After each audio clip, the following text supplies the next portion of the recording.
네, 오늘 말씀 지난주와 같이 에베소서 4장 7절로 12절 본문을 가지고 강해 설교 에베소서 24번째 말씀을 전하도록 하겠습니다. 제가 지난주에 이 11절에 있는 말씀을 잠깐 전했는데요.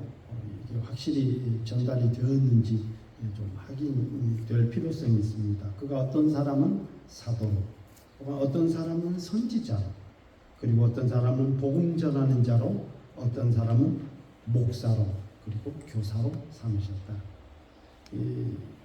7절에 있는 말씀처럼 각 사람에게 우리 가운데 to each one of us 이렇게 되어 있거든요. 우리들 중에 각 사람이니까 개별적으로 각 하나님께서 은사로 선물을 주셨다. 이게 따로따로 다 다른 탤런트를 주셨다 이 말이에요. 그리고 하나님께서 우리를 만드셨을 때는 단 한 사람도 똑같은 사람이 없게 만드셨다. 퍼스널리티가 다 다르게, 캐릭터마다 다 다르게 하셔서 이 세상에 온 우주에 나 같은 사람이 또 없고 어떤 만물일지라도 그렇다. 이런 말씀을 드렸는데 21절하고 매칭이 돼야 되는데 제가 이 말씀을 지난주에도 말씀을 준비하면서 어떤 사람은 사도, 어떤 사람은 선지자로, 어떤 사람은 목사로, 어떤 사람은 복음 전하는 자로, 어떤 사람은 교사로, 이게 각각 다 다르다 했는데 결론적으로 이 말씀 전하는 사람인데, 그렇죠. 선지자가 뭡니까? 하나님의 말씀을 대언하는 자입니다. 사도는 무엇입니까? 예수님의 말씀을 따르고 전하는 자예요. 목사는 말씀을 전하는 자고, 교사 말씀을 가르치는 자고, 복음 전하는 자 주의 말씀을 전하는 자예요. 왜 이렇게 이게 서로 좀 어떻게 보면 상충이 되는 건데, 이거 서로 충돌이 일어나는 건데, 하나를 얘기하는데 은사가 다 다르다 그랬는데 왜 이렇게 말씀하셨나? 그것은 다름이 아니라 이 굉장히 강조하는 내용이잖아요. 이 4장은 처음부터 계속 이 바울을 통해서 저와 여러분들에게 주시는 말씀, 교회는 하나가 되어야 된다. 사도일지라도 선지자일지라도 복음 전하는 자, 물론 고린도전서 12장에 가보면 은사가 다 다른다. 병 고치는 은사가 있고, 어떤 사람은 방언하는 자가 있고, 어떤 사람은 봉사하는 자가 있고, 어떤 사람은 믿음의 어떤 탤런트를 가진 사람이 있고, 뭐 여러 은사가 다 다른, 통역하는 사람이 있고, 그래서 다 방언하는 자겠느냐, 다 귀신을 쫓아내는 다 다르게 표현이 되어 있는데, 오늘 이 에베소서에서는 모양은 다르지만 결국 말씀을 전하는 게 바로 그거예요. 결국은 하나님의 복음을 위해서 영혼을 구원하는 일에 각기 사도로, 선지자로, 목사와 교사로, 복음 전하는 자로 이 모양이 다르게 있지만 기능만 다를 뿐 결국 전해지는 것은 따라하십시다. 복음. 예, 영혼을 구원하는 일에 포커스가 교회가 맞춰져야 된다는 그런 강조가 강력하게 있다는 사실을 우리는 알아야 합니다. 그래서 오늘은 지난주 제가 이 설교 내용을 잠깐 살짝 넘어가는 것 같은 느낌이 있었어요. 제가 이 설교를 하면 이 영상을 찍고 또 제 아들이 편집을 해서 올립니다. 딱 끊어서 올리는데 그걸 제가 또 다시 듣거든요. 설교 준비하면서.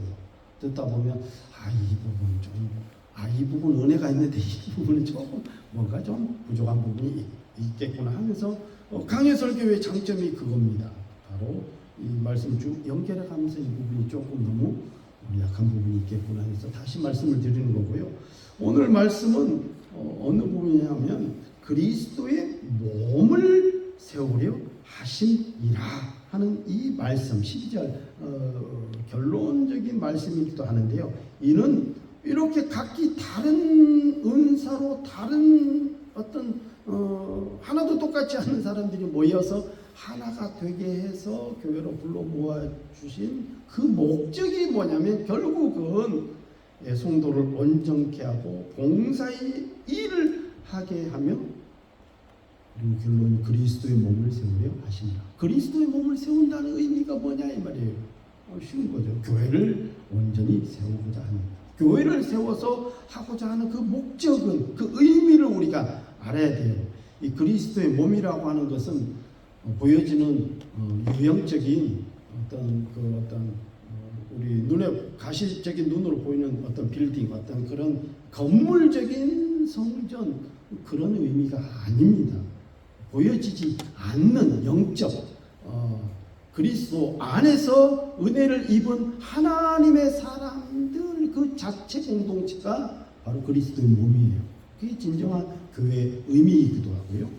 그리고 이 세우려 하심이라 한다는 이 표현은 그 헬라어로 보면 오이코도메 이런 단어를 쓰고 있는데요. 즉 세워 올린다 혹은 성숙하게 만든다, 그런 의미가 있습니다.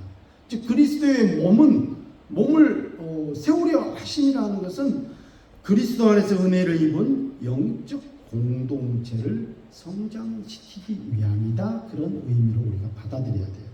그래서 구체적으로 들어가 보면 첫 번째로는 성도 한 사람 한 사람의 영적 성숙을 위해서 교회로 이렇게 다 다르지만 불러 모으셨다는 거예요. 그럼요. 우리가 말씀으로 물론 성장하죠. 우리가 그리스도 안에서 믿음으로 성장하는 것은 하나님의 은혜로 말씀으로 성장하는데, 그런데 우리는 보면서 사실은 영향을 많이 받거든요. 여러분들이 저를 보잖아요.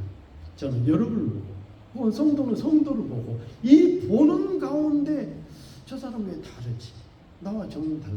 그런데 은혜가 있으면 참 저 사람 저 부분이 저 사람 좋다, 이런 걸 보는 거 아닙니까? 우리 목사님은 다른 게 목사님하고 다르게 이런 부분이 훨씬 월등히 좋아 보여.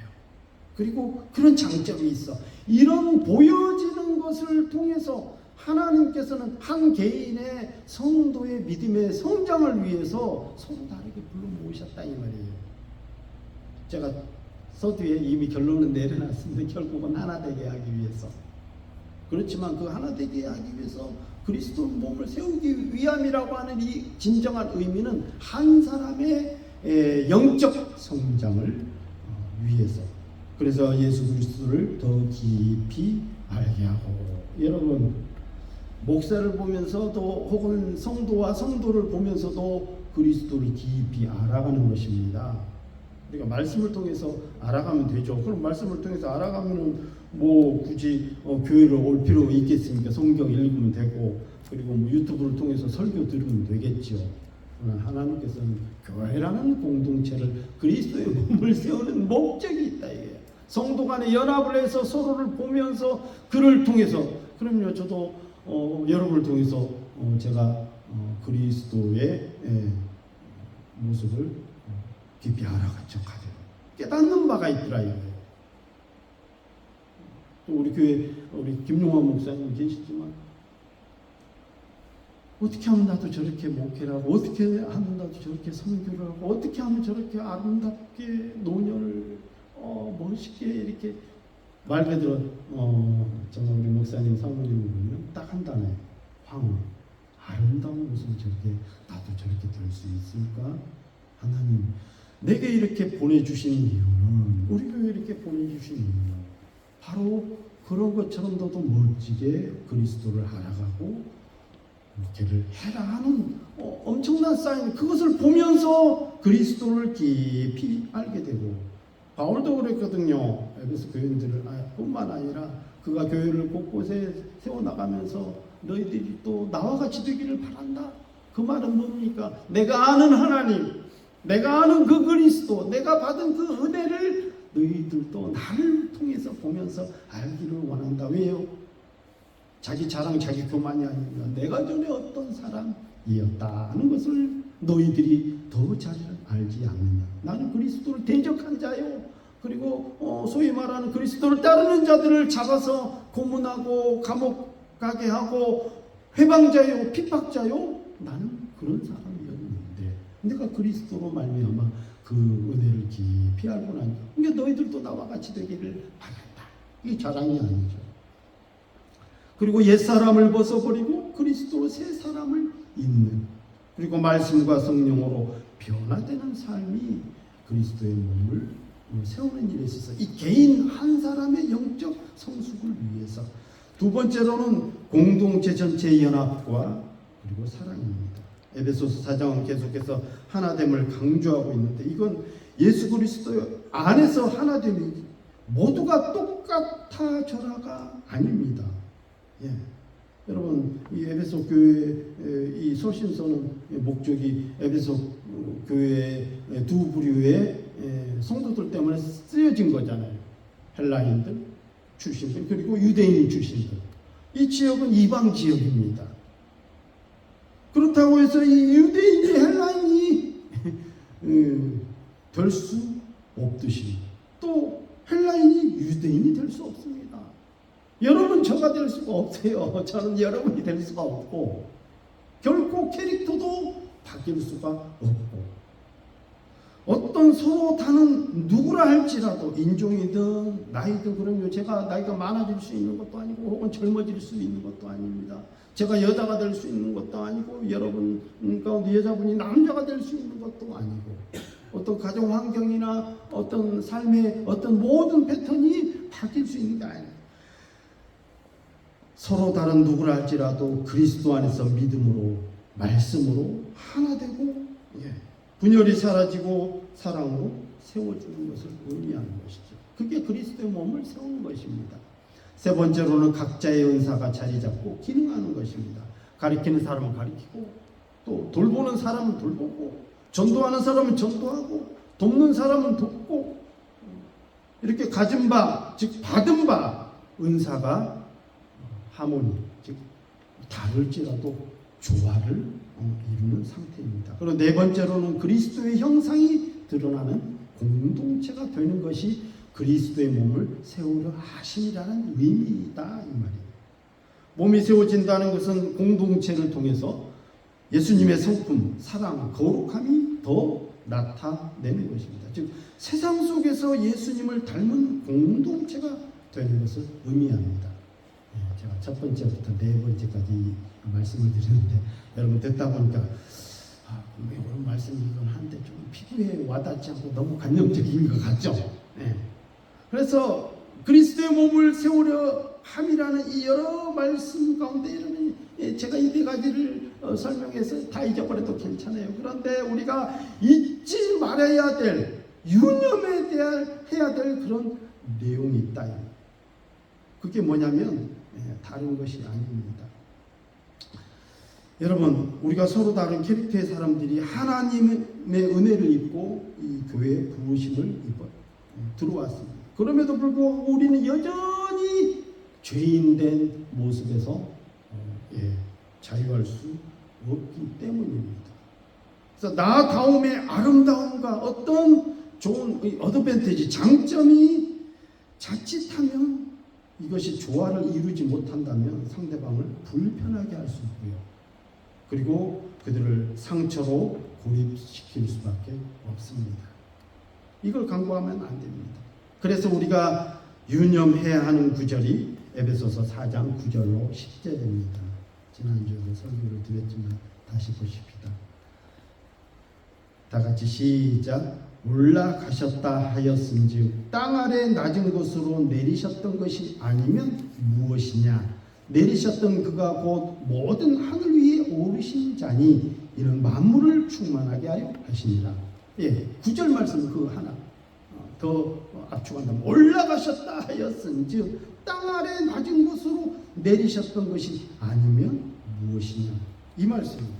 아주 중요한 말씀입니다. 나다움, 이 나다움은 하나님의 고유의 창조 작품입니다.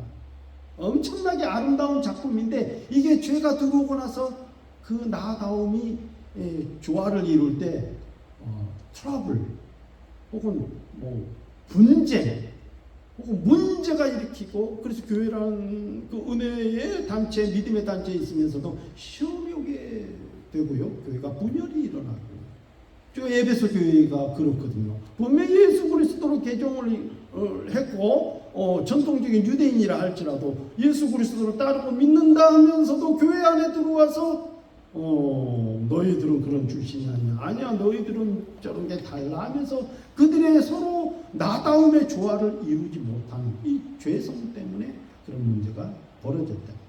예. 그래서 그리스도 안에서 믿음 안에서 은혜 안에서 말씀 안에서 가능하다고 이 바울이 내내 설명하고 있는데 그게 바로 그리스도 안에서 한다는 말씀을 다시 설명하는 것이 이 9절의 말씀이에요. 그리스도가 우리를 하나 되게 하기 위해서 무엇을 하였느냐? 그가 그분은 하나님이고 높이 들렸고 승천이 되었고 그분은 하나님 보좌의 우편에 앉았지만 그러나 그보다 더 중요한 게 있다. 땅 아래 내리셨던 것이 아니면 올라갔던 것이 무엇이냐 이 말이에요. 그러니까 앞에 올라갔다 하는 것을 먼저 강조하려고 하는 것이 아니라 이거를 띄워놓고 진짜 이렇게 된 이유와 이 결론이 뭐냐면 땅 아래 여기 있는 말씀 낮은 곳으로 내리셨던 것이 아니면 그렇게 될 수 있는 것이 뭐겠느냐. 우리가 하나가 될 수 있고 그렇죠. 너무 하나가 된다는 그 말 자체가 어떻게 보면 너무 관념적일 수 있잖아요. 사실은 내가 존경받을 수 있고 내가 사람들이 나를 좋아하고 사람들이 나에게 관심을 갖고 나를 의지하고 나를 따르려고 하고 나의 하는 일들 하는 말들 혹은 나의 계획들 나의 행동 모든 거에 관심을 갖고 이렇게 할 수 있다면 하나 되지 말라도 이미 하나 된 거예요. 맞죠? 남편이 나를 좋아하고 아내가 나를 좋아하고 그러면 저는 그래요. 우리 집사람 맨날 저는 쫄쫄이죠. 쫄쫄쫄 따라다니는 예뻐 죽겠어 자기야. 계속 쫄쫄이에요. 쫄쫄쫄 따라다니면서 틈만 나면 뽀뽀하려고 틈만 나면 안으려고 그러고 왜? 좋으니까. 그 좋은 데는 이유가 있지 않겠느냐 이 말이에요. 맞잖아요. 왜 좋아하냐 이 말이에요. 저희 집사람은 제가 지난주에도 말씀드렸지만 우리 집사람 얘기만 해서 제가 반푼이밖에 안 됩니다. 미안합니다. 그래도 뭐 내가 좋은데 어떡하라고. 제가 이제 60이 곧 다 돼가는데 뭐 그러면 어때? 죽을 때까지 좋으면 됐지.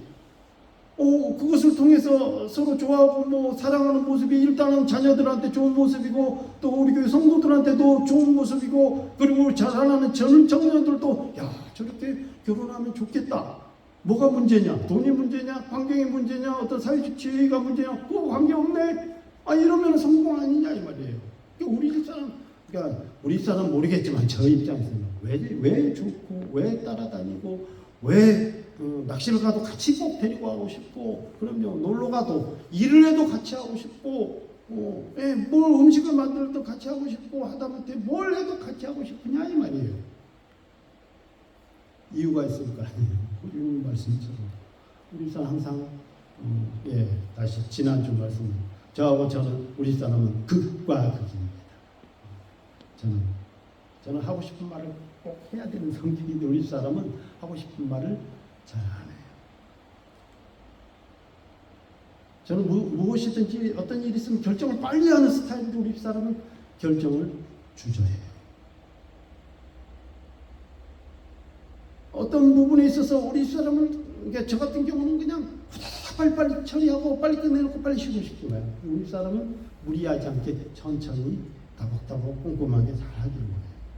그래서 일의 결과는 이래 나타날 수도 있고 저래 나타날 수도 있는데 저하고 극과 극이기 때문에 제가 좋아하는 거예요. 너무 다르니까. 그리고 너무 잘 받아주고 그러면 여러분 우리는 왜 우리가 하나님을 좋아하는지 아십니까? 많은데 그 중에 하나를 꼽자면 우리 하나님 말씀이 없으세요. 인정하시죠? 아무리 기도를 해도 대답을 잘 안 하셔. 응답도 잘 안 하셔. 그게 좋은 거야. 막 하고 싶은 얘기 우리 하나님께서 커봐라 임마 너 그렇게 되니까 안 되잖아. 내가 얘기했잖아. 벌써 몇천 년 전에 어느 선지자를 통해서 이거 몇 장 몇 절 이렇게 해봐요. 처음에는 하나님 맞습니다. 이렇게 그봐 너가 그렇게 하니까 이렇게 되는 거 아니야 하면서 계속 말씀을 할 때마다 시시고 얘기를 하면 아마 저는 피가 마를 거예요. 우리 하나님 이렇지 않아요? 답이 없으셔. 다 들으시는 것 같은데 분명히 제가 막 불평이 있어서 하나님 왜 자꾸 이렇게 하시는 거예요? 막 그래도 아무 말씀이 없으셔. 다 들으시는 것 같은데 왜 대답이 없지? 그런데 그게 좋아요. 그래서 제가 우리 집사람 좋아하는 이유가 그렇게 말 잘 안 해요. 말하면 에너지가 떨어지는 성격이 우리 집사람. 저는 말을 안 하면 에너지가 떨어지는 성격이거든요. 막 말을 해야. 그래서 하나님 저를 목사로 세웠는지 모르겠어요. 그래서 제가 좋아. 그래서 쫓아다니고 자꾸 장난 걸고 추근덕거리고. 근데 그걸 다 받아주니까. 우리 하나님이 그러시지 않느냐 이 말이에요. 우리가 하나님 앞에 늘 우리 시험 들 일도 없습니다. 하나님 앞에 하나님은 딱 정해놓고 이거야 이거 안에 다 있어. 그리고 더 이상 말씀이 없으셔. 오죽하면 응답을 하시겠느냐 이 말이에요. 제가 그랬잖아요. 기적이 일어나고 뭔가 극적 반전이 일어나면 상당히 그 전까지는 힘든 경우가 발생했다는 뜻이에요. 맞죠? 그래서 저는 별로 그런 거 안 좋아한다고. 맞잖아요. 얼마나 간절하고 얼마나 힘겨움이 가득 찼으면 아버지 얼마나 말을 안 들었으면 하나님이 개입을 하시겠느냐 이 말이에요. 하나님이 개입 잘 안 하시니까 좋은 거야. 짜자잔 이런 일이 안 일어나는 게 좋은 거야. 너무 바로 예수님 십자가 지실 때 하시고 싶은 일 말씀을 얼마나 많았겠냐 이 말이에요. 이게 누구 죄 때문인데 왜 내가 예수님 그러자 하나님 너무 고통스러울 것 같은데 이 십자가를 내가 안 지면 안 될까요? 그랬지. 우리한테 그랬습니까? 야 내가 왜 져야 돼 이거를? 내가 너네들 가만 안 둘 거야? 그러잖아. 채찍질 하시든 침을 뱉든 욕을 하든 억울함이 발생했든 자기가 실수를 안 했든 관계없이 묵묵히 올라가셨다 하였은즉 땅 아래 낮은 곳으로 내리셨던 것이 아니면 도대체 하나 되는 것이 뭘로 가능하겠느냐 이런 말씀입니다. 교회라는 것은 바로 그런 거예요. 하나가 되면 다 다르죠. 다 다르기 때문에 제가 지난주 내내 말씀드렸던 것은 하모니에 대한 말씀 다 다르기 때문에 좋은 것이다. 다르기 때문에 이 조화라는 아름다운 것이다. 가정이라는 것이 남자가 있고 여자가 둘이 서로 다르기 때문에 성격이 서로 다르기 때문에 전혀 다르기 때문에 부부가 되는 것이고 성격 같아봐요 부부가 불같은 사람 둘 모으면 큰일 나요. 말이 전혀 없는 사람 둘이 모으면 냉랭함이 그 자체입니다. 그럼요 썰렁함이 그 자체고 결단력이 둘 다 없으면 배가 산으로 갈지 어디로 갈지 아무도 모릅니다. 그러나 결단력이 둘이 똑같이 강력한 사람이 둘이 모이면은 맨날 일만 터지는 거예요. 수습을 누가 못하는 거야. 생각이 없어요. 그게 가능하냐. 서로 다르고 캐릭터도 다르고 그런 사람들이 모이니까 부부가 되는 거고 그래서 그 사랑의 결말로 자녀가 나왔지만 그렇잖아요. 우리가 자식을 키워보지만 이런 자식들이 우리 자식들 맞나? 왜 이렇게 달라? 그럴 때가 많잖아요. 남들이 볼 때는 아이고 코도 닮았고 눈도 닮았고 얼굴 검은 것도 닮았네. 우리가 볼 때는 별로 안 닮은 것 같은데 보고 가족이 볼 때는 이 새끼들이 우리 자식들 맞아? 그런데도 불구하고 옆에서 볼 때는 다 똑같이 보이거든. 하나님 보시고 다 똑같이 보여요. 다 사랑스럽고. 그런데 전혀 다르니까 그 자식의 역할이 있는 거고 또 다른 자식이 있다면 또 다른 것이고 그래서 조화를 이루는 것이고 하모니를 이루는 것이고 아빠만 셋이 있어봐. 가정이 되겠어요? 자식들만 넷이 있어봐요. 가정이 되냐고 고아원이지. 연세 드신 분들만 가족 여기 7, 8만 뭉쳐봐. 이거 가정이에요? 여기 경로당이지. 맞잖아요. 노인정이지 뭐가. 서로 다르고 그것을 인정하고 아름답게 하나님이 하모니로 만들어서 교회로 먹는데 이제는 교회 안에서 그리스도의 몸을 세우고자 하는 것은 바로 그거라요. 그렇게 세우려고 하는 것은 제가 다시 말씀 4가지를 얘기했지만 4가지 생각 안 나잖아요. 안 나도 괜찮다니까. 우리가 잊지 말아야 될 것은 뭐냐면 우리 눈에 보인다니까. 어떤 성도의 단점도 보이고 목사님의 부족한 점도 보이고 괜찮아요. 잘못됐다. 그래 죄만 아니면 잘못됐다 생각하지 말고 서로 다르기 때문에 조화를 이룰 수 있고 보여지는 것을 통해서 우리가 아름다움의 능력, 즉 나다움의 아름다움의 능력이 나타나려면 그리스도처럼 낮아져야 돼. 이거는 공통 분모입니다. 낮아져야 돼. 좀 더 참아야 되고 인내해야 되고 바로 그런 겁니다. 여러분 하나님께서 교회를 세우신 것은 바로 이 영적 문제와 깊이 직결이 되어 있습니다. 때론 받아들일 줄 알아야 되고 인정해야 되고 친절해야 되고 희생하고 먼저 솔선수범해야 되고 헌신하고 예수께서 올라가셨다 하였은즉 땅 아래 낮은 곳으로 내리셨던 것이 아니면 무엇이냐. 여러분 세상도 다 하나 되려고 해요. 어떤 회사는 그 회사의 사원을 정해놓고 어떤 큰 목표를 정해놓고 하나를 달려가지만 세상 사람들도 그렇게 하거든요. 그러나 세상은 죄 가운데서 세워졌기 때문에 충분하지 않습니다. 완벽하지 않아요. 하나 된다는 의미는 그리스도 아니니 그리스도로 하나 된다는 의미. 그리스도께서 낮아지신 그 말씀 안에서 우리가 찾아볼 수 있는 거 아닙니까? 말씀으로 우리가 그것을 그 의미를 되새길 수 있는 거예요. 그러니까 말씀으로 교회는 말씀보다 더 무엇인가 누군가 앞세워지고 높아지고 내세워지면 안 됩니다. 어떤 회의를 해도 어떤 모임이 있더라도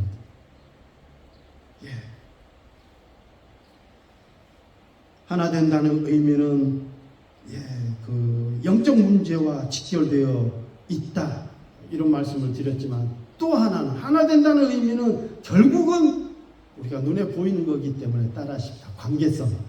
이 관계성이 증명이 되어 있어요. 관계성. 고린도전서 12장은 어떤 장입니까? 여러분 잘 알다시피 은사들이 많이 나타나는 거 아닙니까? 그래서 12장 처음에는 은사에 대한 내용으로 소개가 쭉 나오고 그 다음 두 번째로는 그 은사 밑에 설명한 내용이 지체에 관한 말씀이에요. 은사가 서로 다 다르지만 몸이 있을 수도 있고 머리가 있을 수도 있고 눈이 있을 수도 있고 다리가 있을 수도 있고 다 그렇다는 이 지체에 대한 말씀이고 또 그 지체가 또 설명하고 나서 또 보충 설명한 내용이 뭐냐면 야 손이 발도로 너는 소용이 없다. 너는 눈은 또 어떤 지체에 대해서 너는 별 필요가 없다. 너는 쓸모가 없다. 어떤 것이 더 귀하다 할 것이 있겠느냐 하는 설명으로 하면서 다 같지 않다는 것을 말씀하고 있습니다. 그래서 내린 결론이 뭐냐면 다 사도겠느냐, 다 선지자겠느냐, 다 교사겠느냐, 다 능력을 행하는 자겠느냐, 다 병 고치는 은사를 가진 자겠느냐, 다 방언을 말하는 자이겠느냐, 다 통역하는 자이겠느냐. 너희는 더욱 큰 은사를 사모하라.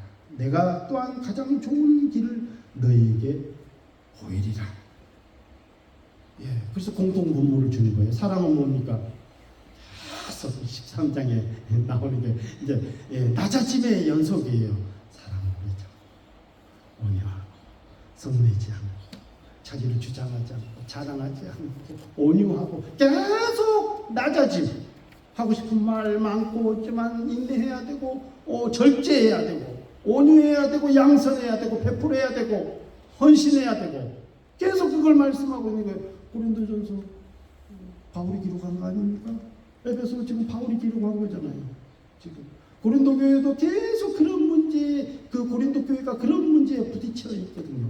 교회가 은사주의에 빠져가고 사실은 뭐 에베소 교회나 좀 그 어떤 논의해야 될 그런 어떤 것이 다르지만 핵심은 같아요.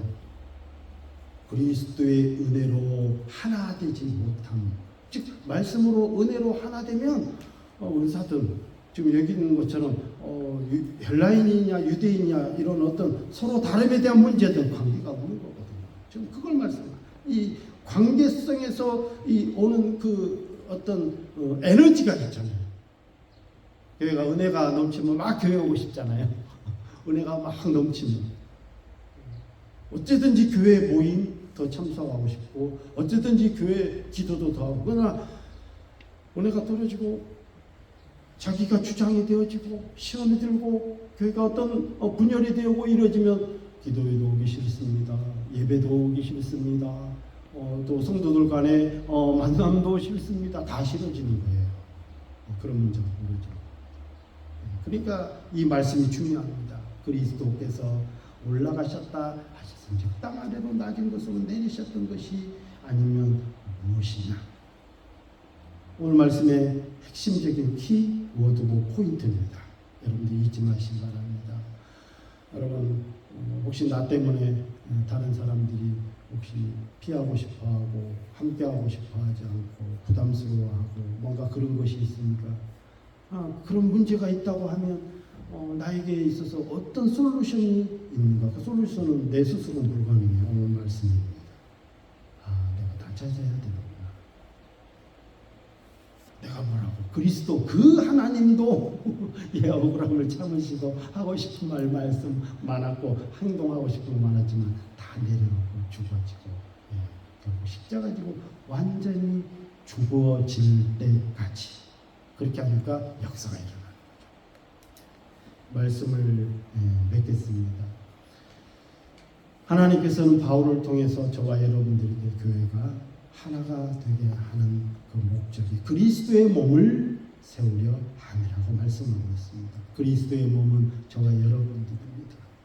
그리고 이 세운다는 것은 우리의 개인적으로는 영적 성장이고, 그래서 그 영적 성장 보여지는 저와 여러분들을 통해서도 우리는 그리스도를 깊이 알아가는 관계가 되는데, 바로 서로 다름이 있지만 그 속에서 나다움이 은혜 안에서 말씀 안에서 그리스도로 말미암아 낮아지는 그 모습을 통해서 아름다운 하모니가 되고 나다움의 능력이 나타난다는 것을 여러분 기억하시고, 혹시 나의 단점이 사람들에게 불편함을 주었다 할지라도 이제는 그리스도를 기억하면서 나다움 오히려 사람들이 좋아하는 나다움이 될 수 있도록 나타나는 은혜가 있기를 주의 이름으로 축원합니다. 기도합시다.